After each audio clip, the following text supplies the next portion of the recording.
আগামীকাল পবিত্র তাল নবমী তিথি। এই শুভ দিনে 138 বছর আগে পাবনা জেলার হিমায়তপুর গ্রামে আবির্ভূত হন যুগপুরুষোত্তম দয়াময় পরমপিতা শ্রী শ্রী ঠাকুর অনুকূলচন্দ্র। তার আবির্ভাব শুধু এক মহাপুরুষের জন্ম নয়, মানবতার এক নতুন জাগরণের সূচনা। এই কারণে আমরা সবাই শুলকুনি সৎসঙ্গ শ্রীমন্দিরে সমবেত হয়েছি। গ্রামের সবাই মিলে আমরা এখন ঠাকুর, বড়মা এবং বড়দার জন্য মালা গাচ্ছি এবং বাকিরা পুরো মন্দিরটাকে সুন্দরভাবে ফুল দিয়ে ডেকোরেট করছে।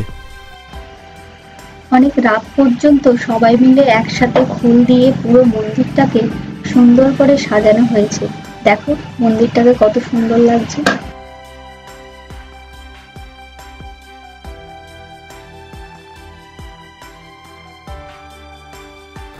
সকালে প্রাতকালীন বিনীত প্রার্থনার মধ্য দিয়ে এই অনুষ্ঠানের শুভারম্ভ হলো।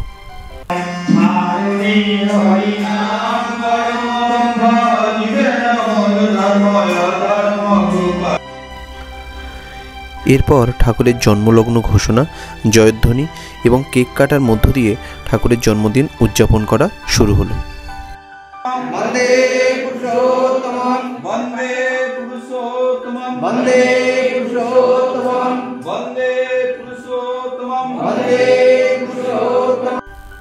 তাল নবমীর এই দিনে ভক্তজনেরা উষালগ্ন থেকে ভরে ওঠেন আনন্দ আর ভক্তির আবেশে।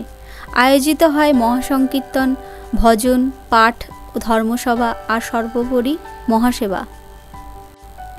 দুপুরে মহাভাণ্ডারার প্রসাদ বিতরণের জন্য গ্রামের সমস্ত মায়েরা মিলে সবজি কাটছে।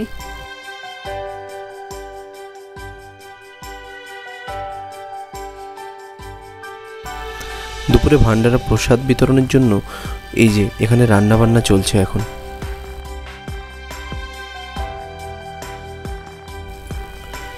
দূর দূরান্ত থেকে অনেক ভক্তরা এই মন্দিরে সমবেত হয়েছে। সবার একটাই লক্ষ্য, ঠাকুরের চরণে প্রেম, ভক্তি এবং অন্তরের ভালোবাসা নিবেদন করা এবং ঠাকুরকে আপন করে পাওয়া। সকাল থেকে ঠাকুরের নাম সংকীর্তন শেষ হওয়ার পর সবাই ঠাকুরের মহাপ্রসাদ গ্রহণ করছে।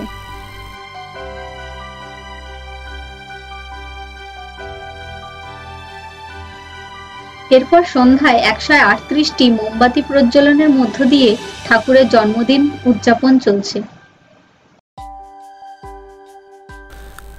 প্রত্যেকে সারিবদ্ধভাবে এসে একে একে ঠাকুরের শ্রীচরণে নিজেদের ভক্তি নিবেদন করছে।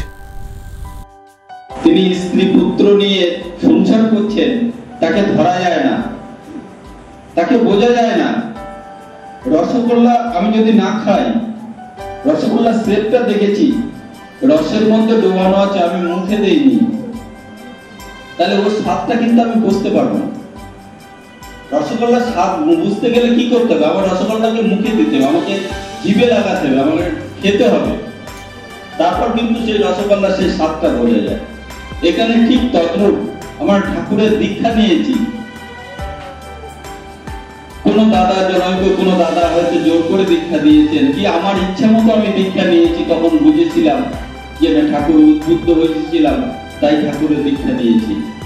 এবার রসগোল্লা যেমন না খেলে তার স্বাদ বোঝা যায় না, ঠিক তদ্রূপ ঠাকুরের সম্পর্কে সেই তার বলাগুলো যদি বাস্তবে না করা যায়, তার স্বরূপ কিন্তু বোঝা যায় না।